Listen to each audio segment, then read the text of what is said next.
जय शिवराय. मी जयश्री पवार. माझ्या फोटोग्राफर सखीमध्ये आपणा सर्वांचं स्वागत. मंडळी, दसरा झाला की आपल्याला ओढ लागते दिवाळीची. आपल्या हिंदू धर्मामध्ये दिवाळी हा खूप मोठा सण मानला जातो. दिवाळी म्हणजे सगळ्या सणांचा राजा. कारण या सणाची सुरुवात रमा एकादशीपासून वसुबारस, धनत्रयोदशी, नरक चतुर्दशी, लक्ष्मीपूजन, पाडवा आणि भाऊबीजेपर्यंत 5 ते 6 दिवस वेगवेगळ्या रीतिरिवाजात केली जाते. या प्रत्येक मंगलमय दिवसाच्या वेगवेगळ्या पौराणिक कथा सांगितल्या जातात. या सणाचे स्वागत अंगणात रांगोळ्या काढून, तेलाचे दिवे लावून, दारावर आकाशकंदील लावून केले जाते. तर आज आपण पाहणार आहोत रमा एकादशी बद्दल माहिती. एकदा युधिष्ठिरने श्रीकृष्णाला विचारले, हे राजन, कार्तिक महिन्यात कृष्ण पक्षात येणाऱ्या एकादशीचे नाव आणि तिचे मला महात्म्य सांगा.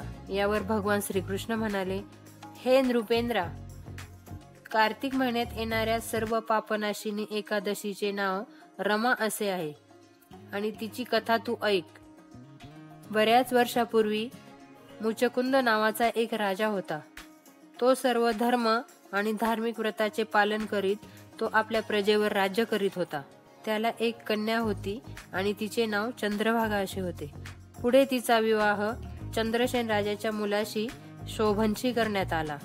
एकदा शोभन आपल्या सासरवाडीला आला असताना योगायोगाने त्या दिवशी रमा एकादशी होती आणि मुचकुंद राजाचा असा नियम होता की एकादशीच्या दिवशी कोणीही जेवण करायचे नाही, सर्वांनी उपवास धरायचा. शोभनची तब्येत तर अतिशय अशक्त होती, त्याला भूक सहन होत नव्हती. चंद्रभागा अतिशय घाबरली आणि विचार करू लागली, आता काय करावे. पण शोभनला हे सर्व समजल्यावर त्यांनी चंद्रभागेला विचारले, हे प्रिये, मला तर भूक निघत नाही, मी काय करू की राजाच्या नियमाचे उल्लंघन झाले नाही पाहिजे.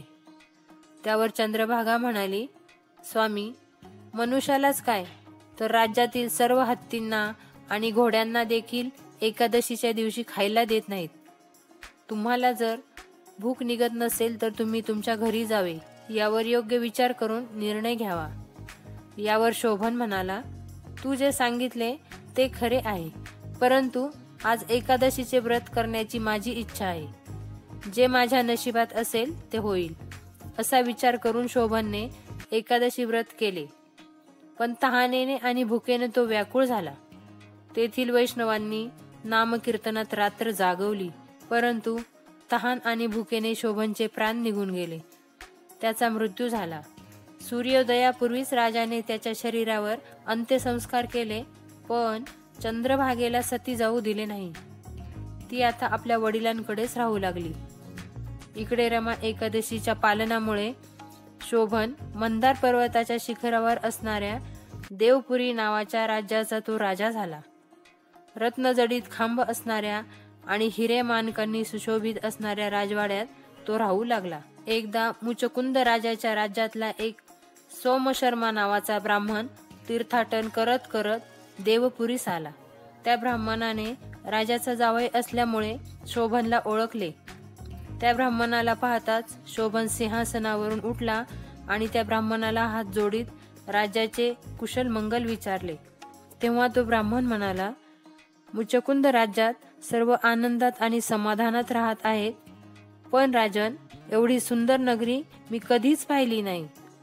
असे राज्य आपण कसे मिळवले, कृपया मला सांगावे. तेव्हा शोभन म्हणाला, रमा एकादशीचे व्रत केल्यामुळे मला हे अशाश्वत राज्य प्राप्त झाले. तर या राज्याला कसे शाश्वत करावे याचे मला जरा तुम्ही ज्ञान द्यावे. बहुतेक या व्रताचे मी अश्रद्धेने पालन केल्यानेच हे अशाश्वत राज्य मला प्राप्त झाले असावे असे मला वाटते.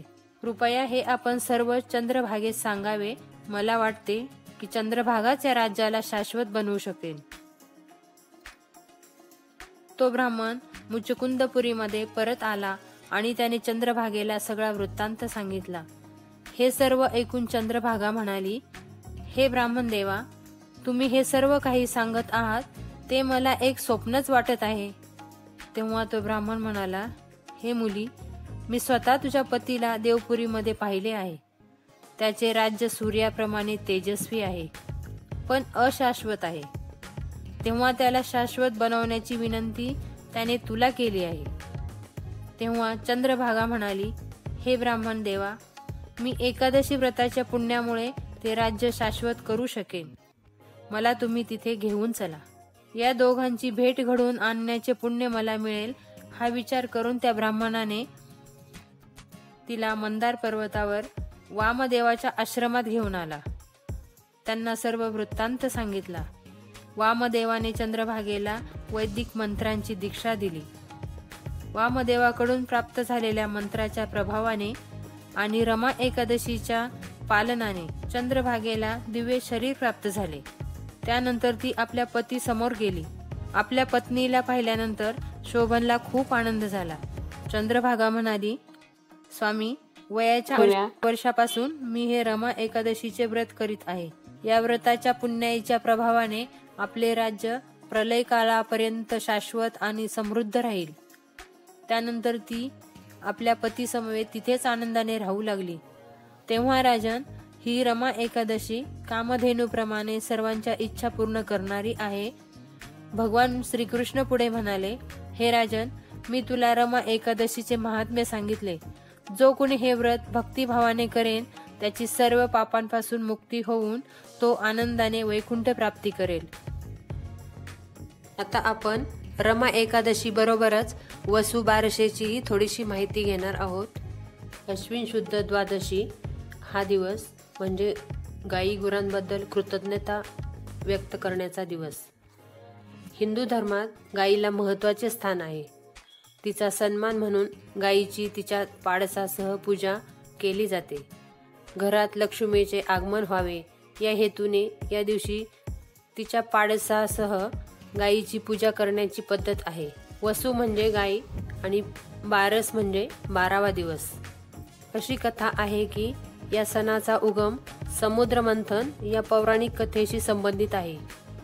ज्या काळात देव आणि दानव समुद्र मंथन करून अमृत शोधण्यासाठी धडपडत होते, त्या समुद्र मंथनातून एक दैवी कामधेनू म्हणजे नंदा नावाची गाय 7 महान देवांची देणगी म्हणून उदयास आली. स्वर्गात राहणारी ही दैवी गाय देवांनी सप्तऋषींना दिली आणि कालांतराने वशिष्ठ ऋषींच्या ताब्यात आली. त्या गायीमध्ये तिच्या मालकाच्या सर्व इच्छा पूर्ण करण्याची क्षमता आहे. असे म्हणतात की वसुबारसेच्या दिवशी विष्णूच्या रूपात गायीतून चैतन्य भरलेल्या आवृत्त्यांचे उत्सर्जन होते. म्हणून जे गायीची पूजा करतात ते विष्णूने गायीच्या प्रगटीकरणाद्वारे उत्सर्जित केलेल्या या वारंवारतेचे शोषण करू शकतात. आपण वसुबारस का साजरी करतो? वसुबारस ही दिवाळी सणाची सुरुवात आहे. आपला देश शेतीप्रधान आणि कृषी प्रधान आहे. त्यामुळे या दिवसाला खास महत्त्व दिलं जातं.